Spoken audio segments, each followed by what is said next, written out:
दीप ज्योति परम ज्योति दीप ज्योति जनार्दन दीपो हरतु मे पापं दीप ज्योति नमोस्तुते शुभं करोतु कल्याणं आरोग्यं सुख संपदा द्वेषबुद्धि विनाशाय आत्मज्योति नमोस्तुते आत्मज्योति प्रदीप्ताय ब्रह्मज्योति नमोस्तुते ब्रह्मज्योति प्रदीप्ताय गुरुज्योति नमोस्तुते।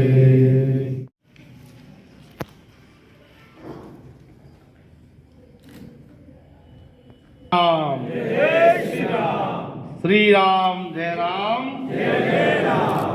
की जय हो। धर्म का नाश हो, विश्व का कल्याण हो।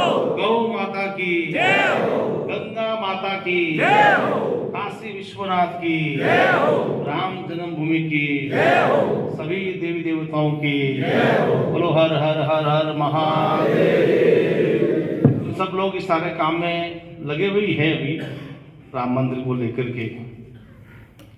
कुल मिलाकर के एक 490 वर्षों का संघर्ष, लगभग 500 वर्षों का संघर्ष ये सारे हिंदू समाज ने किया ही है भगवान श्री राम के मंदिर को लेकर के, और 4 लाख से अधिक लोगों ने अपना बलिदान भी ये किया है।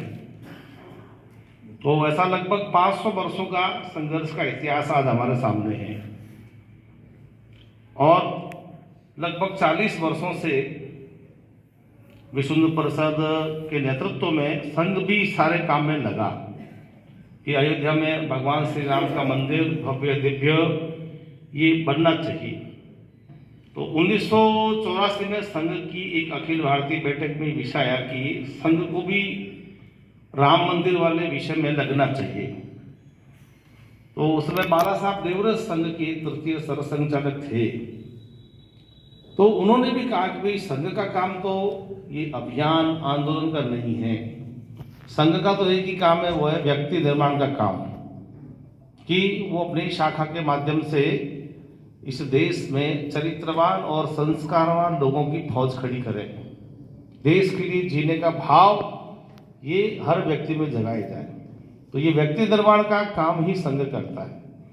हाँ, ये बात ठीक है कि समाज में आज जितने भी अच्छे काम चलते हैं और वो हिंदू आस्था से जुड़े हुए हैं, ऐसे सभी अच्छे कार्यों में संघ सदैव सहयोग करता आया है और करता भी रहेगा।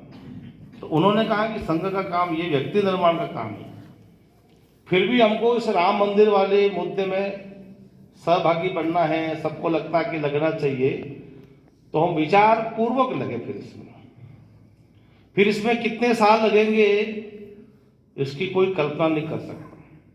हो सकता है 10 साल लगे, 20 साल लगे, 30 साल लगे, 40 साल लगे, 50 साल लगे, 60 साल लगे, 100 साल भी लग सकते हैं, क्योंकि संघर्ष तो 500 वर्षों का चल रहा है हिंदू समाज का। तो सबकी सहमति बनी और संघ को भी लगना चाहिए। इसलिए हम कोई अहंकार नहीं करते कि संघ लगा तब जाकर ये सब हुआ है, ये हम नहीं कहते। लेकिन पूरी ताकत के साथ में हम सब लोग भी 1984 से इस सारे काम में लगे और प्रारंभ किया। वहाँ का ताला खुलना चाहिए, इसलिए 85-86 से वहाँ ताला खोलना चाहिए, ताला खोलने का अभियान चलाया। और उसके बाद में रामशिला पूजन कार्यक्रम हुए, वहाँ से रामशिला आई, गांव गांव में लेके गए, देश के 4.25 लाख गांव तक वो रामशिला में लेकर गए थे। ₹1.25 का 11 रुपये कूपन ये हिंदू समाज को देकर के थोड़ी, और वहाँ के लिए निधि भी एकत्र की थी उस समय हमने। तो ऐसा एक 88, 89, 90 के दशक में चलाया हमने। 2 बार कार सेवा हुई थी, 90 की, 92 की, और 90 के अंदर वहाँ मुलायम सिंह की सरकार थी। अनेक ऐसे कार सेवकों का रक्त वहाँ बहा और उनका बलिदान हुआ। और 1992 की भी कार सेवा हुई, 6 दिसंबर 92 को। और उसमें जो थे मुख्यमंत्री, हम सब जानते हैं कि 6 दिसंबर 92 का भी दिन भारत के इतिहास में एक यादगार दिन बन गया। एक 500 वर्षों का कलंक वो हिंदू समाज ने अपने हाथ से धोया। उसके बाद अपने राजस्थान के वो राज्यपाल भी रहे, ऐसे श्रद्धेय कल्याण सिंह जी वहाँ के चीफ मिनिस्टर थे। उन्होंने एक दिन पहले ही वहाँ पर एक सेंटेंस बोल दिया वहाँ की ये सारे प्रशासन को कि no firing to any situation, Ayodhya में एक भी गोली नहीं चलेगी आज। ऐसा मुख्यमंत्री का आदेश आ गया। मुख्यमंत्री होता है, यानी किसी भी परिस्थिति में गोली नहीं चलेगी आज अयोध्या में, ऐसे आदेश थे। और जैसा भी वहां का दृश्य बना, हम सब जानते हैं, साक्षी रहे उस दृश्य के तो, और वो ढांचा ध्वस्त हो गया। फिर उसके बाद की परिस्थिति, शाम को जाकर कल्याण सिंह जी ने अपना इस्तीफा दिया, राज्यपाल को संघ पर प्रतिबंध लगा, ये सारी बातें हम सबको ध्यान में ही हैं। और बाद में दिल्ली में 1995 में वोट क्लब पर एक बड़ी रैली की थी। ऐसे क्रमशः कोई ना कोई राम मंदिर को लेकर के अभियान, आंदोलन की रचना, योजना ये बनती चली गई। बाद में कोई मंदिर निर्माण को लेकर के श्री राम, जय जय राम का जप यज्ञ, ऐसा एक धार्मिक अनुष्ठान भी हम सब लोगों ने किया था। 2010 में इलाहाबाद हाईकोर्ट का भी जब निर्णय आया था, तो उस समय भी कुछ हमने धार्मिक आयोजन किए थे। तो ये एक लंबी श्रृंखला 40 साल की कार्यक्रमों की रही। और हम सब जानते हैं कि इलाहाबाद हाईकोर्ट का निर्णय आने के बाद में सुप्रीम कोर्ट में गए हम लोग। एक लंबी न्यायिक प्रक्रिया में से भी ये राम मंदिर का विषय निकला है।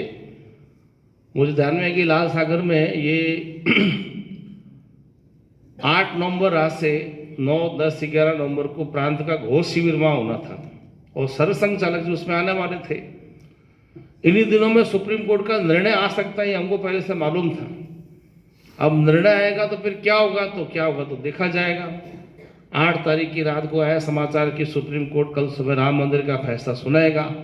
सरसंघ चालक जी जोधपुर नहीं आएंगे, और हमने वो शिविर भी को कैंसिल कर दिया। उसको लगभग 8.5 लाख का नुकसान उस समय हमको हुआ। सब तैयारियां कर दी थी, मिठाइयाँ बन गई थी, और भगवान जो करता सही करता। वो जितनी मिठाई बनी, मावे, कचौरी, गुलाब जामुन, वो 9 तारीख को जब सुप्रीम कोर्ट का फैसला आया, हमने पूरे जोधपुर कार्यालय के आसपास के सारे हिंदू समाज को खुले हाथ से खिलाई। जाओ खाओ मिठाई, आज पक्ष में आ गया हमारे। और आप सब जानते हैं कि 9 नवंबर 2019 को जो निर्णय आया था, और उसमें हिंदू आस्था की विजय हुई। एक प्रकार से हमारी विजय हो गई, वो बड़ी विजय हुई हिंदू आस्था की। और फिर केंद्र सरकार ने पहल करते हुए और वहाँ श्री राम जन्मभूमि तीर्थ क्षेत्र को अयोध्या में भव्य राम मंदिर बने इस हेतु से अधिकृत किया, क्योंकि ये सारा काम जो चल रहा है वो वहाँ का ट्रस्ट है, उसके द्वारा चल रहा है। फिर श्री राम जन्मभूमि तीर्थ क्षेत्र ने ही, ट्रस्ट ने ही, और 5 अगस्त 2020 को अयोध्या में विधिवत भूमि पूजन से मंदिर निर्माण का कार्य ये प्रारंभ किया। अर्थ की तो रहती है आवश्यकता धन की, तो एक बड़ा उसका बजट मंदिर का बना, और उसको लेकर के सारे देश भर में और निधि संग्रह अभियान करना चाहिए। चाहते तो हमारे देश के प्रधानमंत्री जी स्वयं उसको बना सकते थे, वो चाहते तो भारत में किसी एक व्यक्ति को फोन करते तो वो बना सकता था, देश के 10 लोग मिलकर बना सकते थे। इतने समृद्ध और संपन्न लोग आज अपने इस देश में हैं। लेकिन ये भगवान राम भारत की आत्मा है, इसको हम लिमिटेड नहीं कर सकते। वो संपूर्ण हिंदू समाज के थे, इसलिए राम मंदिर बनेगा तो हर हिंदू घर से एक ईंट लगेगी, लगना चाहिए। एकदम जब मंदिर बना 2024 में, हमारे घर की भी ईंट लगी। इसलिए कौन कितना दे रहा है धन, इसका कोई महत्व नहीं था। महत्व इसी बात का था कि प्रत्येक घर से एक ईंट लगनी चाहिए। इसलिए हम 10 रुपए का भी कूपन दिया है और 10 करोड़ भी लिए हैं। सारे हिंदू समाज का, सर्व समाज का हमने उस समय सहयोग लिया, और पूरे देश में एक इतिहास रचा कि अपने जो जोधपुर प्रांत है, इसने देश भर में सर्वाधिक 44 प्रांतों में 220 करोड़ रुपए का निधि संग्रह करके और एक संदेश दिया कि मारवाड़ के जो लोग हैं वो त्याग करना, देना धार्मिक कार्यों के लिए एक स्वभाव है यहाँ का, और जो यहाँ के समाज ने सहयोग किया वो भी अनुकरणीय था। हम सबने मिलकर किया। एक बहुत बड़ा कार्य हमने उसमें निधि संग्रह का भी 2 साल पूर्व किया था। वास्तव में मेरे पास उस समय सर कार्यवाही जी का फोन आया, जोधपुर जब नाम हो रहा था, तो बोले कर क्या रहे हो आप लोगों की जेबें तो नहीं काट रहे हो? तो मैंने कहा जेब जो काटते हैं उनसे भी हम लेके आए, धनसागर कर लिया, उनको भी छोड़ा नहीं है। तो मैंने कहा भाई सारे समाज का मन है, इसलिए हमको कहा 100 करोड़ करने जोधपुर को, और हमने कर दिए 225 करोड़ कर दी। तो ये बहुत अच्छा उत्साहजनक नागौर का भी अपना योगदान उसमें रहा है। अब जब भी हम वहाँ फोन करते हैं जोधपुर से वो आ रहे हैं, हाँ वैसा 4 कमरे तैयार है। अभी कहा कि वहाँ 28 को दर्शन करने के लिए उनका 1500 लोग भेजे, हमने कहा नहीं, हमने अच्छा संग्रह किया है तो हमारी 500 संख्या बढ़ाइए। तो जोधपुर प्रांत के चक्कर में 2 प्रांत की और बढ़ा दी, राजस्थान की 6000 संख्या कर दी। तो ऐसा एक राजस्थान को लेकर के, जोधपुर को लेकर के वहाँ के लोगों का मन भी है। तो हम सब ने बहुत अच्छी प्रकार से वो अभियान किया। हमको ध्यान में होगा संपूर्ण हिंदू समाज, संत महात्मा, मातृशक्ति सब ने मिलकर के बहुत अच्छा उस समय सहयोग किया, अच्छा हमने संग्रह किया। और ये भी तय था कि आने वाले 2024 में 25 में मंदिर निर्माण का भी काम पूर्ण होगा और मूर्ति स्थापना होगी। जो एक 500 वर्षों का हमारा जो एक स्वप्न था, जो हमारी आकांक्षा थी, जो हमारी इच्छा थी, वो अब आने वाली 22 जनवरी को पूर्ण होने जा रही है। वास्तव में आज हम यहाँ जितने लोग बैठे हैं, हमारा सौभाग्य है। नहीं तो इन 490 वर्षों में 4 लाख से अधिक लोगों का बलिदान हुआ। कितने हमारे हिंदू समाज के लोग थे जिनके मन में रह गया राम मंदिर को देख ही नहीं पाए थे। 2 नवंबर 2018 को मैं जब मुंबई में था तो मैं वहाँ टीवी देख रहा था उस समय। तो उस समय जो सुप्रीम कोर्ट के जज थे, सुप्रीम कोर्ट के, उन्होंने जो स्टेटमेंट दिया उससे मुझे भी लगा कि पता नहीं ये मंदिर मैं देखूंगा कि नहीं देखूंगा इस जीवन में। जब ये सारी सुनवाई चल रही थी मंदिर की, तो उन्होंने कहा कि राम मंदिर हमारा प्राथमिकता का विषय नहीं है। तो मुझे लगा कि सुप्रीम कोर्ट का जज यदि इस बात को बोल रहा है कि हमारा प्रायोरिटी का विषय नहीं है राम मंदिर, तो न जाने कब इसका फैसला आएगा। और मैं मेरे जीवन में पता नहीं राम मंदिर देखूंगा कि नहीं देखूंगा बनते हुए, ये मेरे मन में भाव आए। लेकिन कुल मिलाकर के सब ये अच्छा हो गया। और एक 2-2.5 मास पूर्व वहाँ की तीर्थ क्षेत्र ने और इसकी घोषणा की। मंदिर का काम तो अभी चल रहा है और आगे भी चलेगा, लेकिन 22 तारीख को जो द्वादशी है उस दिन वहाँ पर भगवान श्री राम लला की जो मूर्ति है उसमें प्राण प्रतिष्ठा की जाएगी। मूर्ति स्थापना का कार्यक्रम ये निश्चित हो गया। तो ये हमारा सबका सौभाग्य है, आज हमारी आंखों के सामने राम मंदिर बन गया और वहाँ मूर्ति स्थापना भी ये 22 जनवरी को होने वाली है। ये जब मेरे पास फोन आया जब वहाँ अयोध्या से, तो मेरे पास एक बीकानेर के कार्यकर्ता बैठे थे। मैंने उनको बताया कि 22 जनवरी तारीख तय हो गई है। एक मेरा मित्र भी है, वो मेरे को छेड़ता है 30-35 साल से कि आरएसएस वाले, भाजपा वाले मंदिर पता नहीं कब बनाएंगे, रामलला में आएंगे, मंदिर वहीं बनाएंगे, लेकिन बेटे तारीख नहीं बताएंगे। तो मैंने उसको फोन किया कि 22 को मैं तो नहीं जाऊंगा, लेकिन मैं तेरे जाने की व्यवस्था कर सकता हूँ, या मैं जब भी जाऊंगा मेरे साथ चलना, राम मंदिर बन गया। तो मेरे को 35 साल से कह रहा था कब बनाऊं, मंदिर बन गया। लेकिन मैंने जब वो स्वयंसेवक को बताया कि 22 जनवरी वहाँ मूर्ति स्थापना कार्यक्रम तय हो गया, वो स्वयंसेवक ये सुनने बाद 5 मिनट तक रोता रहा। तो मैंने कहा रो क्यों रहा भाई, मैंने को गाली तो निकाली नहीं, एक शुभ समाचार दिया कि मंदिर का कार्यक्रम तय हो गया 22 जनवरी। तो उन्होंने बताया कि वैसा मैं 90 की कार सेवा में गया हूँ। वो सीन मेरे को आज सामने आ गया, दृश्य सामने आ गया, तो इसलिए मेरी आंखों में आंसू आ गए। ये आंसू मेरे दुख के नहीं है, खुशी के आंसू है। वो बताया कि शरद कोठारी, राम कोठारी दोनों भाई चले गए उस दिन, एक बहन उनकी, ये 90 की कार से उनका बलिदान हुआ था। तो उसके वो साक्षी थे और बोले कि यदि आज वो होते तो कितने खुश होते आज। तो इसलिए थोड़ा मन में उनको भी यूं भावनात्मक से वो थोड़ा पिघल गए थे। तो ऐसी खुशी सारे समाज को है, सब लोगों को है। अभी ये जो 22 वाला जो कार्यक्रम होने वाला है, तो एक प्रकार से ये राम मंदिर को लेकर के हमारा एक फाइनल अभियान कह सकते हैं। इतने 40 सालों से हम समाज के बीच में गए, भिन्न भिन्न प्रकार के कार्यक्रमों को लेकर के, आंदोलनों को लेकर के हम अनेक बार गए हैं, और जब भी गए तो कुछ ना कुछ लेने गए हैं। अब जब मंदिर का काम हो गया है तो फिर से समाज में जाकर के अयोध्या आने का निमंत्रण देकर आना चाहिए।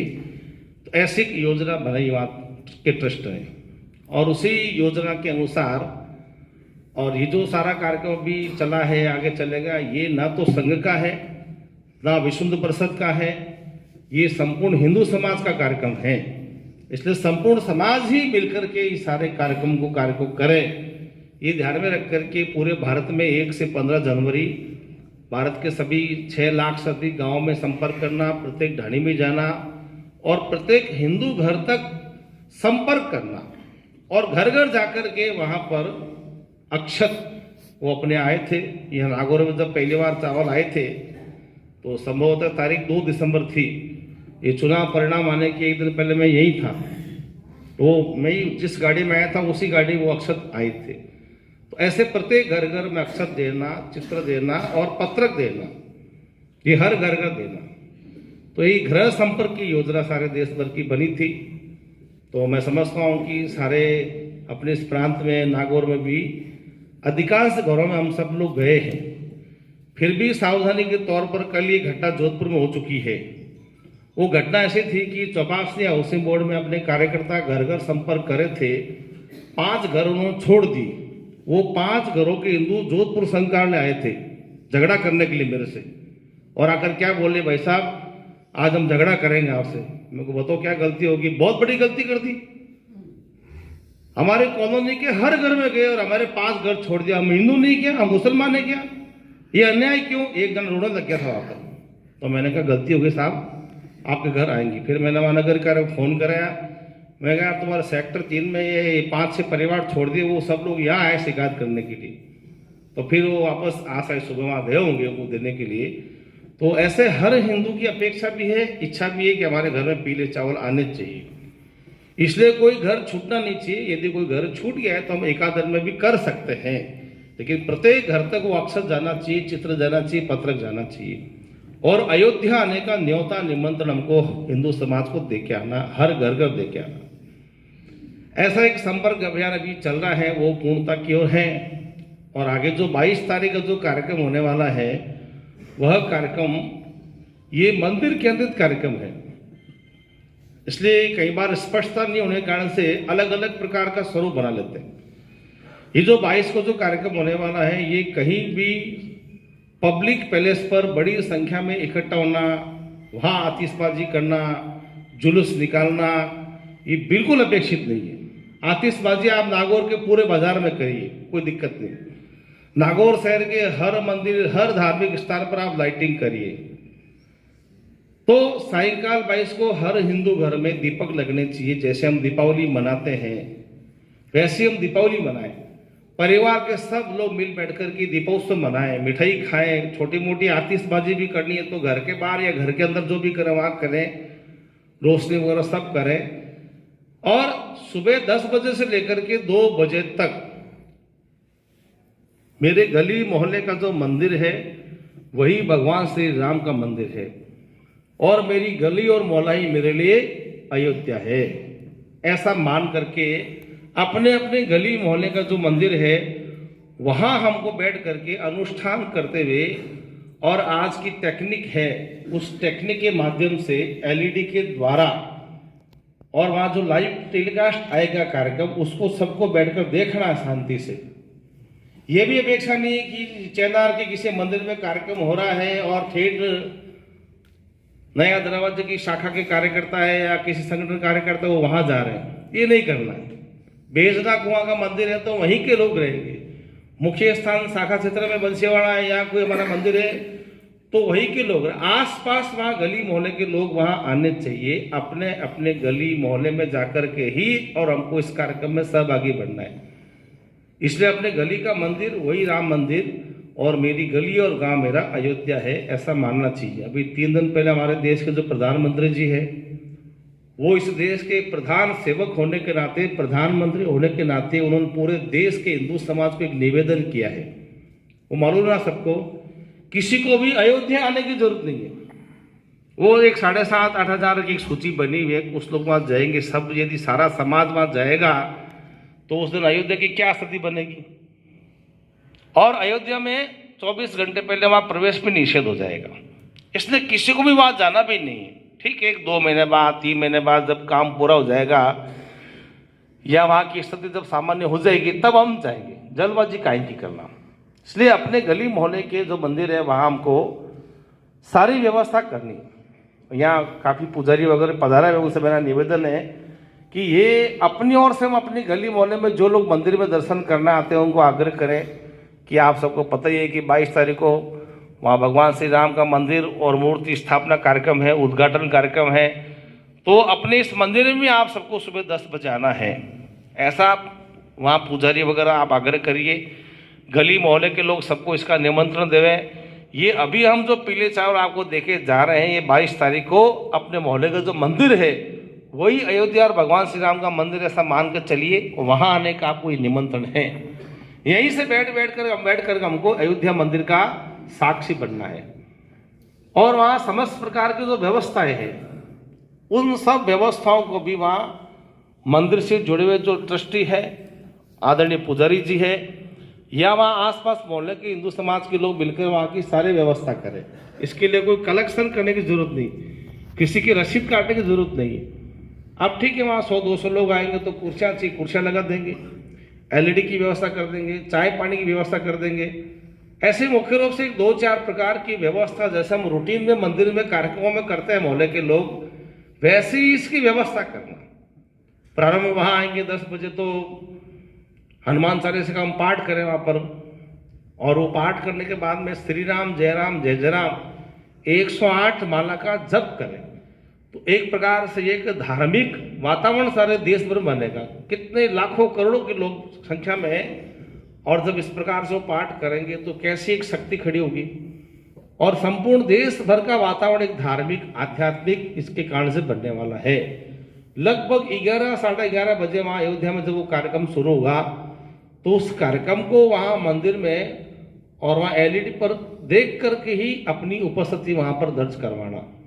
एक प्रकार से भावनात्मक रूप से सारा हिंदू समाज, सारा देश ये वहाँ अयोध्या कार्यक्रम का साक्षी बनने वाला है और उससे जुड़ने वाला है। इसलिए मूल जो इस कार्यक्रम की जो थीम है वो अपने गली मोहल्ले का जो मंदिर है वहाँ 150 संख्या में हिंदू समाज एकत्र आकर के सत्संग करते हुए और वो कार्यक्रम हम सबको देखना है। लगभग 1:30 बजे के आसपास वहाँ पूर्णाहुति होगी, आरती होगी।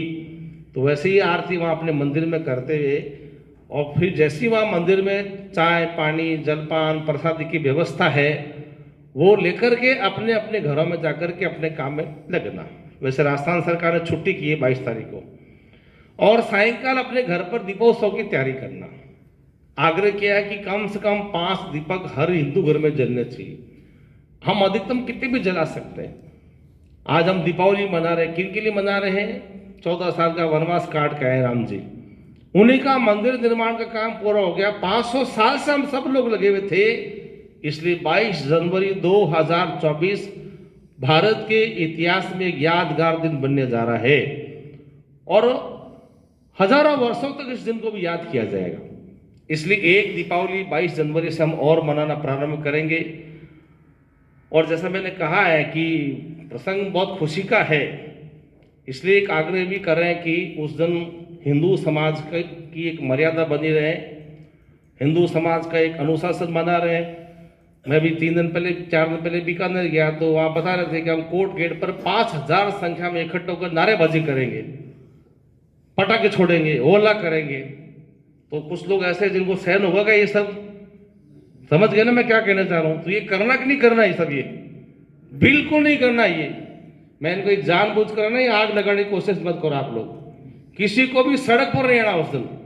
केवल हमारे इस कार्यक्रम की 2 अपेक्षा है, अपनी गली मोहल्ले के मंदिर में सुबह 3 घंटे रहो, सत्संग करो, शांति से बैठकर अयोध्या कार्यक्रम देखो, और शाम को अपने घर घर बैठकर दीपक जलाओ, मिठाई खाओ, लापसी बनाओ, शुभकामनाएं दो सबको। ठीक है, हम बाजार को सजा सकते हैं, कोई पब्लिक पैलेस से वो सजा सकते हैं, लेकिन अनावश्यक वातावरण खराब ना हो, क्योंकि कुछ लोग हो सकता है, इसलिए सावधानी सबको रखनी है। क्योंकि अयोध्या में राम मंदिर बन रहा है और ये जो कार्यक्रम है ये कोई भारत का कार्यक्रम नहीं, वैश्विक कार्यक्रम है। पूरी दुनिया इसको देखने वाली है, पूरी दुनिया इसकी साक्षी होने वाली है। और ये केवल राम मंदिर नहीं, तो ये राष्ट्र मंदिर है। और आने वाले समय में जिस प्रकार से वहाँ के चीफ मिनिस्टर लगे हुए हैं, मुझे ऐसा लगता है कि उसको विश्व की सबसे बड़ी आध्यात्मिक राजधानी बनाकर छोड़ेंगे मोदी जी, योगी जी। तो ऐसे उसकी सारी तैयारी चल रही है, तो ऐसा उसका स्थान बनने वाला है। इसलिए सारे समाज में उत्साह जरूर रहना चाहिए। खुशी इतनी है कि आंखों में आंसू आ जाए, ऐसी कोई सीमा नहीं है, लेकिन फिर भी हमको 22 तारीख को सुरक्षा की दृष्टि से सावधानी सबको रखनी है। कहीं किसी प्रकार की घटना बातचीत न हो, इसलिए सावधान सारे हिंदू समाज को रहना है। और हमारे प्रधानमंत्री जी की इच्छा भी है कि उस दिन देश भर में शांति बनी रहे, किसी प्रकार की कोई छोटी मोटी भी घटना न हो, इसलिए हमको डरना नहीं है, लेकिन हमको अपनी ओर से भी संयम रखना है। कई बार चलो राम मंदिर बढ़ गया, अति उत्साह में आकर के मुझे पता है कि पाली के अंदर भी विश्व हिंदू परिषद के भी 1000-1500 कार्यकर्ता वहां सूरज कोट पर आएंगे, पटाखे छोड़ेंगे। मैंने कल ही मना किया है, यदि हम ही लोग आकर के अनुशासन तोड़ेंगे, अनावश्यक लोगों को छेड़ेंगे, तो फिर बनती बात बिगड़ जाएगी। इसलिए हम सबको भी संयम रखना है, हमको भी मर्यादा रखनी है। जो कहा है वही स्वरूप रखना है इस कार्यक्रम का। सुबह गली मोहल्ले के मंदिर में शांति से कार्यक्रम देखना है, शाम को अपने घर में 10-20 दीपक जलाना है, इसके अलावा कुछ नहीं करना। ये मुख्य रूप से दो काम करना। इसलिए ये समाज में मर्यादा अनुशासन बना रहे, अति उत्साह में समाज न आए। उत्साह जरूर रहना चाहिए, खुशी होनी चाहिए, पर अति नहीं होनी चाहिए। और सड़क पर आकर के कोई अन्य प्रकार का दृश्य वगैरह न बने, ऐसी कुछ बातों की सावधानी रखते हुए और उत्साह के साथ हमको 22 जनवरी का ये कार्यक्रम, ये अपनी गली का मोहल्ले का हम सबको मनाना है। और जैसा मैंने कहा, वास्तव में हमारा सबका सौभाग्य है कि हमारे आंखों के सामने राम जी का मंदिर ये बन गया है। अभी काम तो चलते ही रहेगा, क्योंकि मंदिरों के काम ये लगातार चलते हैं, लेकिन मूर्ति स्थापना ये 22 तारीख को ये हो जाएगी। तो उसी को ध्यान में रख करके आज हमारी बैठक हुई है। मेरी अपेक्षा है कि नागौर नगर का कोई भी मंदिर नहीं छूटना चाहिए, और बड़े बड़े कार्यक्रम करने की कल्पना नहीं की। हम एक मंदिर में 500 इकट्ठा होंगे। आपकी गली मोहल्ले में जितने मंदिर है, नागौर में कम से कम 500 मंदिर होंगे शायद मेरे ख्याल से। क्यों, यही अनुमान है 500 मंदिर का, 350 है। तो ये 350, 400 जितने मंदिर, इन सब मंदिरों में कार्यक्रम हो, 100, 200, 50 इस संख्या वहां लोग आने चाहिए। कोई भी मंदिर नहीं छोड़ना चाहिए, कोई गली मोहल्ला नहीं छोड़ना चाहिए जहाँ कार्यक्रम नहीं हुआ। तो हम सबको मिलकर के अपने अपने गली मोहल्ले का जो मंदिर है, हम मिल बैठ करके वहाँ की समस्त प्रकार की व्यवस्थाओं को जुटाए, वहाँ आसपास का समाज उस दिन कार्यक्रम आए। राजस्थान सरकार ने छुट्टी घोषित कर दी है, सबको आग्रह करे कि राम मंदिर बन गया है, इसलिए उस दिन अपने प्रतिष्ठान, नौकरी, काम धंधा, फैक्ट्री, इसकी एक दिन की छुट्टी लो। पाली में जितने भी उद्योगपति उन्होंने आह्वान कर दिया, उस दिन कोई फैक्ट्री नहीं चलेगी, सब के सब मजदूर वगैरह है वो इस राम मंदिर कार्यक्रम में कहीं ना कहीं मंदिर में जाएंगे उस दिन। यानी फैक्ट्री खोलेगी, लेकिन काम का उस दिन बंद रहेगा। तो ऐसा ही हिंदू समाज का मन बना करके और अपने अपने गली मोहल्ले का जो मंदिर है उसमें अच्छी हम इसकी तैयारी करें। अभी मेरे को परसों बताया जोधपुर में एक मंदिर के ट्रस्ट के लोग मिलने आए कि 21 तारीख को और रात से लेकर के और 22 तारीख सायंकाल तक अखंड सुंदरकांड का पाठ वगैरह हमारे वहाँ चलने वाला, लगातार अनुष्ठान करेंगे और एक रोशनी लाइटिंग इसकी अच्छी व्यवस्था उन्होंने की है। तो हम कर सकते हैं 21 तारीख को अपने वहाँ मंदिर में ये लाइटिंग करनी है, कुछ सजावट करनी है, रंगोली बनानी है, अपने यहाँ का नागौर का मार्केट बाजार वगैरह सजाना है, वो सब हम करें, उसमें कोई दिक्कत नहीं। तो ये एक जो सारी बातें बताई सावधानी की, तो उन सब बातों को ध्यान में रख करके और संपूर्ण समाज में एक उत्साह बनाते हुए हमको ये 22 वाला कार्यक्रम संपन्न करना है। स्वाभाविक है समाज भी पूछेगा हम मंदिर देखने कब जाएंगे दर्शन करने के लिए। तो अभी एक 2-3 महीने का समय लगेगा, मोटा मोटा अप्रैल के बाद में सामान्य रूप से कोई भी व्यक्ति वहाँ दर्शन करने के लिए जा सकते हैं, हड़बड़ी करने की जरूरत नहीं है। अभी एक बार प्रथम चरण में संघ, विश्व हिंदू परिषद और विविध संगठनों के जो कार्यकर्ता है वो जाएंगे और देश के सभी प्रांतों को एक तारीख दी है। 28 जनवरी ये राजस्थान की है पूरे, और तीनों प्रांतों से 2-2 हजार वहाँ कार्यकर्ता जा सकते हैं। ऐसे 6,000 कार्यकर्ता राजस्थान के वहाँ दर्शन करने जाएंगे। और आप सबकी जानकारी के लिए अभी हम में से कोई भी वरिष्ठ कार्यकर्ता वहाँ नहीं जाएंगे, इसलिए कोई यह ना समझे कि हमारा नंबर नहीं आया, हमारा नाम नहीं आया। मैं स्वयं भी वहाँ 11 मई को जाने वाला हूँ अयोध्या, और उससे पहले मैं भी नहीं जाने वाला हूँ। आप लोग सोच रहे होंगे संघ में जो वरिष्ठ अधिकारी वो पहले जाएंगे, कोई भी वरिष्ठ कार्यकर्ता पहले नहीं जाएगा, सब बाद में जाने वाले हैं। और 22 तारीख को भी वहाँ केवल 160 लोग वहाँ संघ की ओर से रहने वाले हैं। सारा कर भी कौन रहा ये भी आप सबको पता है, लेकिन हम सबकी ओर से वहाँ पूजनीय सर संचालक जी, माननीय सर कारावा जी, एक प्रकार से वो दो ही मुख्य रूप से पूरे परिवार का वहाँ पर प्रतिनिधित्व करेंगे, बाकी संत महात्मा समाज के लोग रहने वाले हैं। इसलिए मंदिर भी वही है, राम जी वही है, अयोध्या वही है। अभी जाएंगे तो भी उतना ही पुण्य मिलेगा, 6 महीने बाद जाओगे तो भी उतना ही पुण्य मिलेगा, उसमें कोई अंतर नहीं आने वाला है। इसलिए धैर्य रखिए, शांति रखिए और समाज को भी हम आग्रह करें कि आगे एक 2 महीने बाद, 3 महीने बाद, 4 महीने बाद जब वहाँ स्थिति सारी सामान्य हो जाएगी, काम हो जाएगा, तो हम सभी वहाँ दर्शन के लिए जाएंगे। 20 और 21 जनवरी को कुछ विशेष काम हम सबको करने हैं, तो उसकी मैं आपको बड़ी बड़ी रूपरेखा आपके सामने प्रस्तुत करता हूं। उसको मिल करके और हमारे गली मोहल्ले के जो भी प्रत्येक मंदिर है उन सब मंदिरों में लाइट का डेकोरेशन हम सब लोग करेंगे।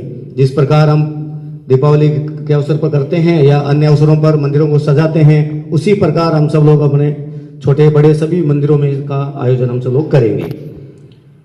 हमारा जो बाजार है उस सब बाजारों में भी साज सज्जा हम सबको करवानी है। यहाँ व्यापारी वर्ग के लोग विराजमान है तो वो अपने अपने हिसाब से अपने जिसका जहां नंबर आता है उसी हिसाब से योजना बनेगी। अभी उसके अनुरूप हम सबको बाजारों में भी साज सज्जा करनी है। गली मोहल्लों में भी हम सबको एक स्वच्छता अभियान चला करके, क्योंकि हमारा जो गांव है वो अयोध्या बने और स्वच्छ बने, इसलिए हमारे गली मोहल्ले में भी और हमारे मंदिरों में भी स्वच्छता अभियान चला करके गली के मोहल्ले के सब माता बहनें सभी मिल करके और इस स्वच्छता अभियान में प्रतिदिन थोड़ा लग करके और एक स्वच्छता अभियान इसमें हम सबको संपन्न करना है। बाजार और मंदिरों में बड़े माइक लगा करके, लाउड स्पीकर लगा करके और 24 घंटे उसमें रामधुन बजे 21 और 22 तारीख को श्री राम जय राम जय जय राम, राम जी से संबंधित गीत ये उसमें बजते रहे 24 घंटे बजे रात और दिन। इस प्रकार की व्यवस्था भी हम सब लोग मिलकर के और करेंगे। 21 दोपहर से प्रत्येक मंदिर और सार्वजनिक जगहों पर जहां हम इस आयोजन को दिखाने वाले हैं, सीधा लाइव प्रसारण दिखाने वाले हैं, उस जगहों पर एलईडी स्क्रीन, पर्दे, टीवी, प्रोजेक्ट इस प्रकार का स्क्रीन लगाना हम शुरू करेंगे 21 को, क्योंकि 22 को हम कर नहीं पाएंगे। इसलिए ये कार्यक्रम एक दिन पहले करने का है, इसलिए हम सबको 21 तारीख को ये कार्यक्रम इसे शुरू करना है। अखंड रामायण का पाठ भी हम पहले दिन शुरू कर सकते हैं, श्री राम स्तुति कर सकते हैं, हनुमान चालीसा के पाठ करने की योजना, इस प्रकार के धार्मिक अनुष्ठान जो करना चाहें वो हम सब 21 तारीख को शुरू कर सकते हैं। 22 जनवरी का जो ऐतिहासिक दिन है वो हमारे लिए बहुत बड़ा दिन है। उस दिन हम सब प्रत्येक ग्राम बस्ती में शोभा यात्रा, कलश यात्रा आदि की योजना भी कर सकते हैं। प्रत्येक गांव मंदिर अयोध्या बने, इस प्रकार से हम इस प्राण प्रतिष्ठा कार्यक्रम की पूर्व तैयारी जो हमको करनी है वो हम सबको मिलकर के करनी है। प्रत्येक मंदिर में हम सबको एकत्रित होना है, कार्यक्रम को लाइव देखना है और आरती करना है। आरती के पश्चात प्रसाद का वितरण करके और हम सब लोगों को वहां से प्रस्थान करना है। इस प्रकार की योजना हम सबके बीच में है, ये हम सबको करना है। इस प्रकार 22 जनवरी को सायं 6 बजे दीपमाला, दीप मंदिरों को सजाने की दीपमाला यानी दीपक लगाने का काम सब शाम को 6 बजे हम सबको करना है। दीपदान का ग्राम में सामूहिक कार्यक्रम भी कर सकते हैं। प्रत्येक ग्रामों में दीपदान के आयोजन करेंगे तो सभी के घरों से मंदिरों में दीपक आ जाएंगे, तो दीपदान के माध्यम से हम मंदिरों को अच्छी तरह से भव्य सजा सकेंगे। 108, 1100 दीपक, इस प्रकार दीप जलाने की योजना हम सब लोग हमारे मंदिरों में कर सकते हैं। ठीक 6:30 बजे प्रत्येक गांव, नगर, गली, मोहल्ले में हम सबको आतिशबाजी शुरू करना है। आतिशबाजी करने का समय ठीक 6:30 बजे रहेगा, तो हम सब एक साथ ही शुरू करें, कोई भी पहले नहीं करेंगे। 6:30 बजे एक साथ करेंगे तो चारों तरफ से एक माहौल बनेगा, राममय वातावरण बनेगा। तो सबको 6:30 बजे इसका हम सबको शुरू करना है और अंत में श्री राम जय राम जय जय राम के साथ हम इस कार्यक्रम को समापन करके हम इसका कर सकते हैं। मैं गिरधर जी भाई साहब से आग्रह करूंगा। रामचंद्र भगवान की जय, भारत माता की जय, जय श्री राम। आज इस पवित्र कार्यक्रम में मंच पर विराजमान सभी संत महात्माओं के चरणों में सादर अभिवादन। भगवान श्री राम को बारंबार प्रणाम करते हुए सामने उपस्थित नागौर नगर और आसपास के क्षेत्रों से मंदिर के जितने भी पुजारी एक साक्षात भगवान का स्वरूप होता है, प्रतिनिधि होता है।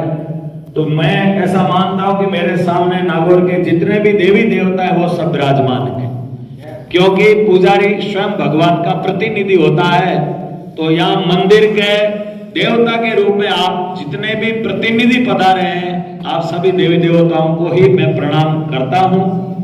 और आप लोगों की उपस्थिति से हम लोगों को ये विश्वास है कि हम लोगों में कितना उत्साह है भगवान श्री राम के मंदिर को लेकर के, और जिस प्रकार हमें ये एक व्यवस्था मिली है कि हम किस प्रकार भगवान श्री राम के इस प्राण प्रतिष्ठा कार्यक्रम को भव्य दिव्य बनाए, तो मुख्य बातें हमें समझ में आ गई है।